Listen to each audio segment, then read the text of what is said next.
Hello, everybody, and welcome to Conversations with Matt DeLockery. I apologize again for the video issues last week. It turns out that my MacBook Air just isn't powerful enough to run streaming software. It tried its little best, but it just wasn't enough. So we're back to doing the normal streaming thing through the YouTube interface, so hopefully everything should be working fine. So let's get to today's topic, faith. Christians are often accused of thinking that we should have blind faith in God, Jesus, Christianity, what have you. And you can kind of see why people accuse us of thinking that we should have blind faith. Christians will sometimes describe faith as believing something when you know it isn't true. The thing is, that's actually not faith. The technical term for that is delusion.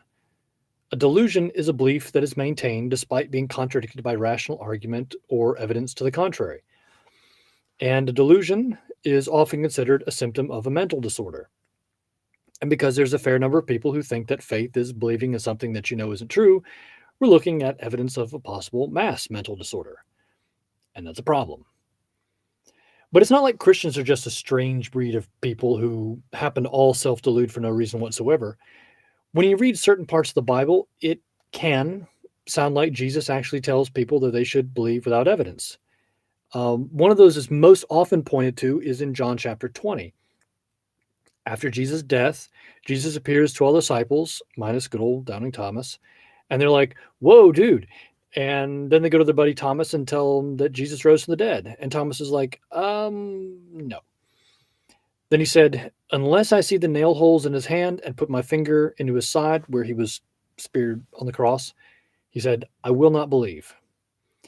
Then later, Jesus shows up and was like, "Here are the nail holes in my hand. Want to put your finger in the spear hole in my side?" And Thomas realizes that he messed up.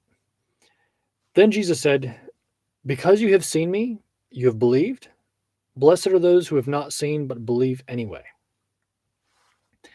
And this is something that is often pointed to say that Christianity teaches that blind faith is a good thing. Jesus saying that people who have not seen and believed anyway are blessed. But the thing is, that's not what's going on here. There are two verses that immediately follow this passage that most people don't read. They say that Jesus did many other signs besides these miracles that were written in the 20 chapters prior to this, but these things were written so that you may believe that Jesus is the Christ, the Son of God, and that believing you might have life in his name. Do you get what John is saying? He's saying that the whole purpose of writing what was in this gospel was to give people a reason to believe. John was not expecting them to believe that Jesus was who he said he was simply because it'll give you your best life now, or you should believe it because it'll make everything nice for you. John wrote down the story of what happened and gave reasons to believe so that his audience would know that all this Jesus stuff was actually true. He gave them evidence. So let's take a minute and go back to Doubting Thomas. Jesus criticized him for not believing, but the thing is, Thomas was not like us. Thomas has spent the last 3 years living with Jesus and doing ministry with him. Thomas saw Jesus heal the sick, make lame men walk, and blind men see. He saw Jesus feed thousands of people with only a few pieces of bread and fish. He saw Jesus walk on water and calm a storm simply by telling it to be calm. And he even saw Jesus raise the dead. And what's more, the disciples performed many miracles themselves, which would likely have included Thomas. So Thomas probably healed people, cast out demons, and other such things himself. Then, after Jesus died, the other people Thomas had been living with and performing miracles with said that a miracle happened to Jesus. Do you see why Jesus might have been a little bit annoyed at Thomas not believing? It's like, really, Thomas? You still don't believe after all that? After everything that you've seen me do and the things you've done yourself? The thing is, we're not Thomas. We didn't live with Jesus. We didn't watch Jesus perform miracles. And we didn't perform miracles ourselves. So Jesus' criticism of Thomas for not believing without evidence is not because Thomas didn't have evidence. He had a lot of it. We're not being expected to believe without evidence. Thomas's problem was that he had evidence and still didn't believe. So here's another example. In 1 Corinthians 15, Paul is talking to the Corinthians about the resurrection of Jesus, explaining its importance and answering some questions about it. At one point, he says that if Christ has not been raised, your faith is in vain. You are still in your sins. In other words, if Jesus did not rise from the dead, Christianity is a false religion. So the resurrection is critical to Christianity. Well, Paul also tells the Corinthians that Jesus appeared to more than 500 people at one time. And then he adds an interesting bit onto the end of that. He says, most of whom are still alive, but some have fallen asleep. Fallen asleep here means dead. So what Paul is saying is that most of these 500 people who saw Jesus after his death are still alive, walking around and doing their thing. The implication is that if the Corinthians had questions about whether Jesus really rose from the dead or not, they should go ask one of the nearly 500 eyewitnesses who are still alive. Eyewitness testimony is evidence. Paul is literally telling the Corinthians that if they don't believe or have doubts about whether Jesus rose from the dead or not, that they should go look at the evidence. He doesn't criticize them for not having enough faith. No, he tells them that if they want to know for sure, they should go look at the evidence. Again, Paul, like Jesus, is not telling people to have blind faith. Now, we've talked about Jesus and Paul. Let's take a look at one more person, Peter. In Acts 2, Peter's making a speech, and in it he appeals to evidence in several ways. First, he appeals to prophecy. That's not something that works for a lot of us, but for devout Jews, this would have been considered evidence. The point is not the strength of the evidence on this particular case, it's whether or not it would have counted for evidence and what their intention was. Are you expecting someone to have blind faith, or are you expecting to base it on evidence? There's some more evidence in a minute, we'll get to it. Anyway, Peter explained to them how coming on people at Pentecost was a real act of God and the fulfillment of God's promises in Scripture. The way he argued for this position was to base it on something they had already accepted. In other words, he didn't say, just believe this. He said, you should believe this as an act of God for these reasons. And then he explained what those reasons were. Second, for those of you who don't accept the prophecy thing, Peter makes reference to the miracles performed by Jesus, and then he says, as you yourselves know. Peter is reminding his audience of things that they have seen with their own eyes. Most of the people listening to him actually saw Jesus perform miracles, and so they were eyewitnesses. Peter is not saying, just believe this stuff. He's saying, you have seen the evidence. You saw God acting in Jesus yourselves. Base your belief on that. And finally, Peter compares Jesus to David. He said, David's tomb is still here, but Jesus' tomb is empty. David didn't rise from the dead, but Jesus did. Jesus is greater than David. Peter is directly appealing to the empty tomb, which is one of the arguments apologists use today to make a case for the resurrection of Jesus. Same thing. Throughout his speech, Peter is consistently making a case for what God is doing by appealing to various forms of evidence.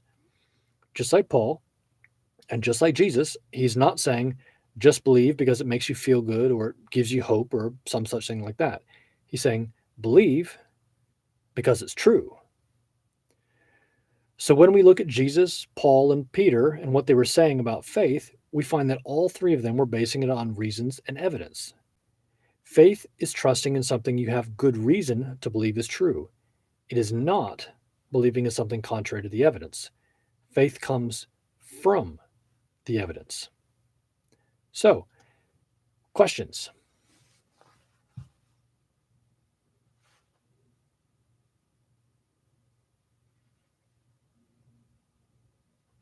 And while we're waiting on questions, if you haven't clicked the little red subscribe button, do that now so you can keep up with this and get reminders when live stuff is happening.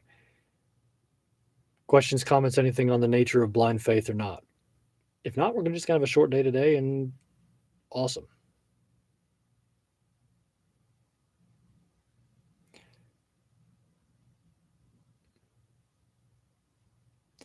How do I answer, I believe because it's in the Bible?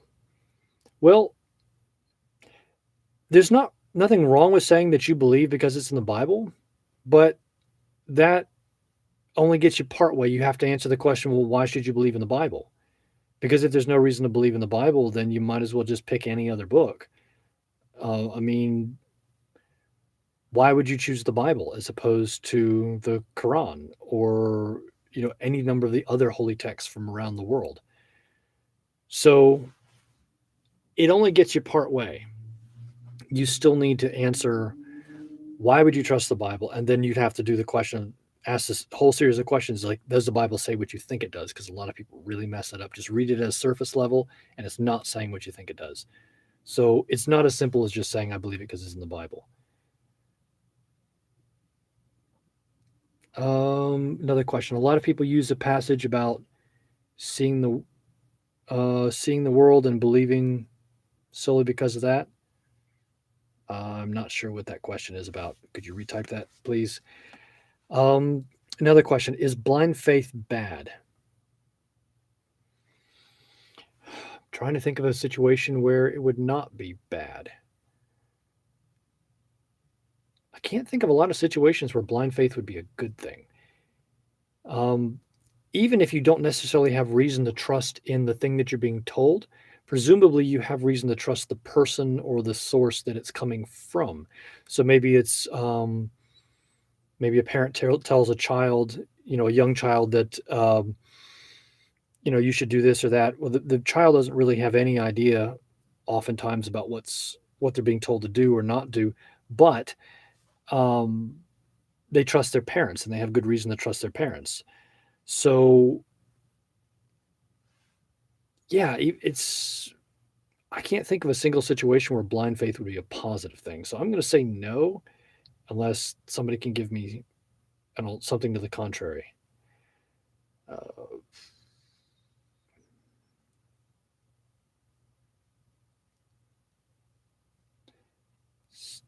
Romans 1:20, but I find that interesting because none of those people came to Christ without hearing.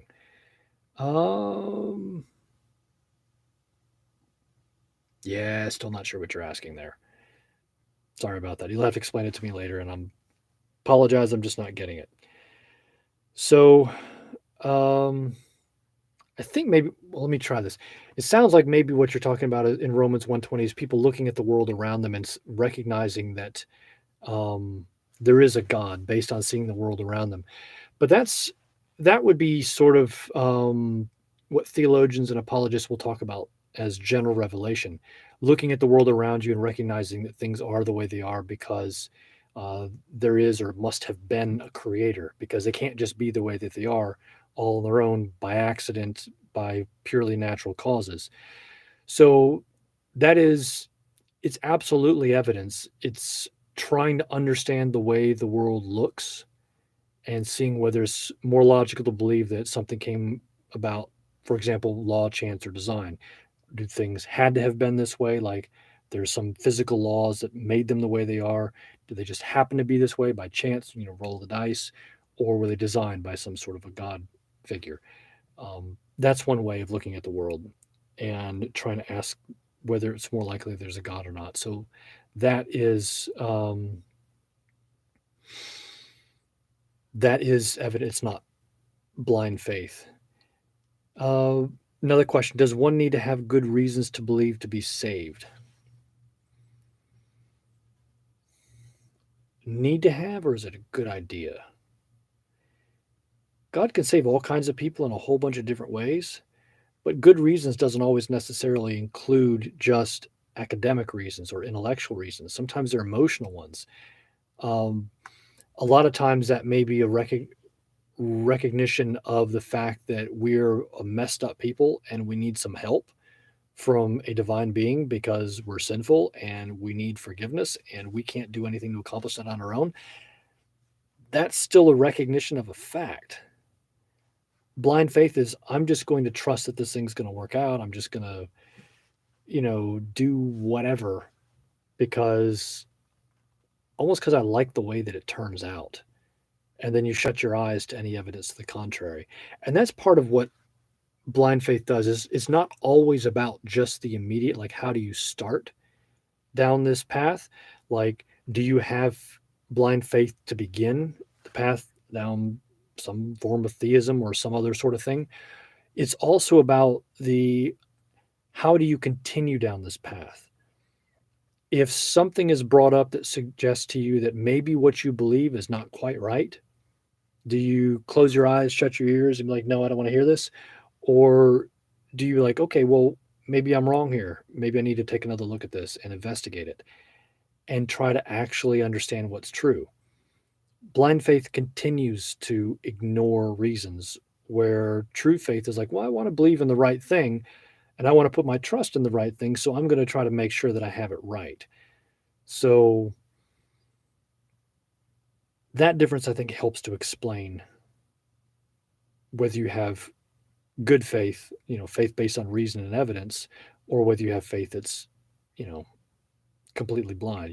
You're trusting in something for no reason. You might as well throw a dart at a dartboard and just pick that and trust that. It's not a very good way to live your life. So that's it for today. Thank you all for joining, and I hope you all have a good week. Talk to you next week.